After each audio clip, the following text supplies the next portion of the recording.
All right, let's get right into it.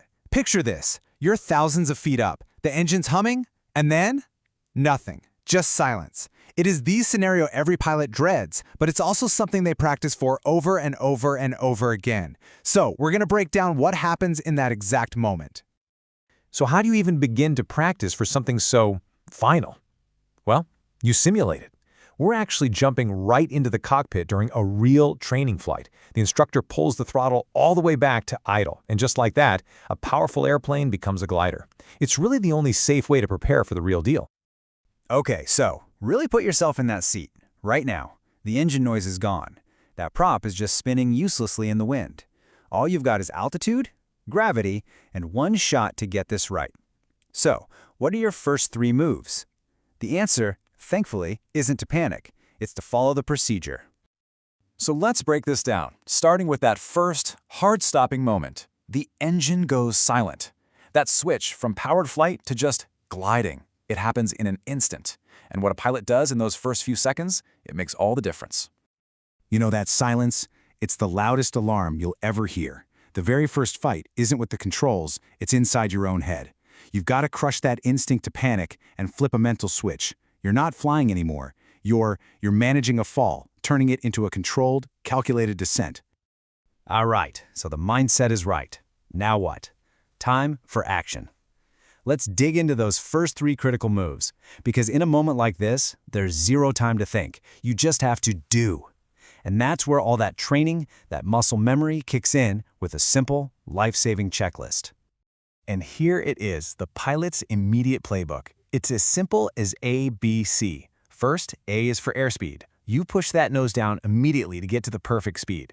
B is for best place to land. Your head is on a swivel. You're looking for anything, a field, a road, hopefully a runway. And C is for checklist. You start running those emergency procedures you've memorized, hoping, just maybe, you can get that engine going again. And here's the thing. That first step, airspeed, it's not some vague idea. It's a number, a very specific, very important number. For a lot of common planes, like a Cessna 172, that magic number is 73 knots. That's about 84 miles per hour for those of us on the ground. So why 73 knots, right? Why that exact number? Well, that's what's known as the best glide speed. Think of it like a car's fuel efficiency. It's the sweet spot where the plane will travel the farthest forward for every foot of altitude it loses. Hitting that speed perfectly, it buys you time. And in this situation, time is everything. But here's a key detail. Procedures aren't set in stone. In the real world, you have to adapt. On a windy, gusty day, flying exactly at 73 knots can be a bit sketchy. So what do pilots do? They add a little buffer, a safety margin. Maybe they'll fly at 80 knots instead, just to have more control in that bumpy air. Okay, so you've nailed your speed, you've picked a landing spot, but how do you actually get to it? This brings us to what I like to call the art of the glide. Because it's not just pointing the nose down and hoping for the best. Oh no, it's more like a dance. And the signature move here is something called the Power Off 180. It's a big deal in pilot training. The setup is this. You pretend your engine quits when you're flying parallel to the runway. The challenge? Make a perfect 180-degree gliding turn and land on that runway, all without a drop of power. It's a true test of skill. And it's not random. There are specific checkpoints you have to hit. You might start the whole thing at 2,500 feet. Then, as you're turning to line up with the runway, you need to be at, say, 1,500 feet at a very specific key position. After that, it's all about small adjustments, using your flops to control your descent, and absolutely nail that landing. Really, what the pilot is doing is managing energy. That's the whole game. You can't hit the gas, right? But you can trade altitude for speed. If you're a little too high, you can nose down, pick up speed, and come down faster. Then you can ease back on the stick, and that extra speed lets you glide a little farther. It's this constant, delicate balance. So how in the world do you get good enough to pull off that kind of dance when the pressure's on for real? Well, that brings us to how you practice for the impossible, because when it's not a drill, you only get one chance to get it right. And this is where modern technology is, frankly, a lifesaver. I'm talking about flight simulators. They're not just video games. They are ridiculously realistic. They let pilots face these worst-case scenarios again and again and again until the correct response isn't a thought, it's just a reflex.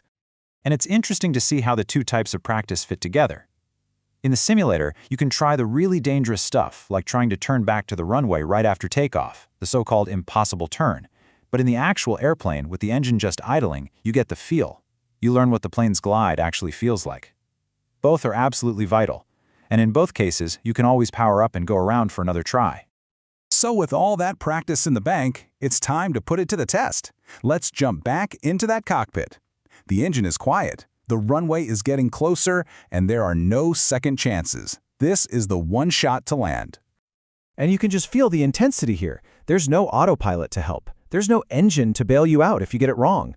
Every single tiny correction, every decision, it all has to be spot on. You've got to make it to that runway.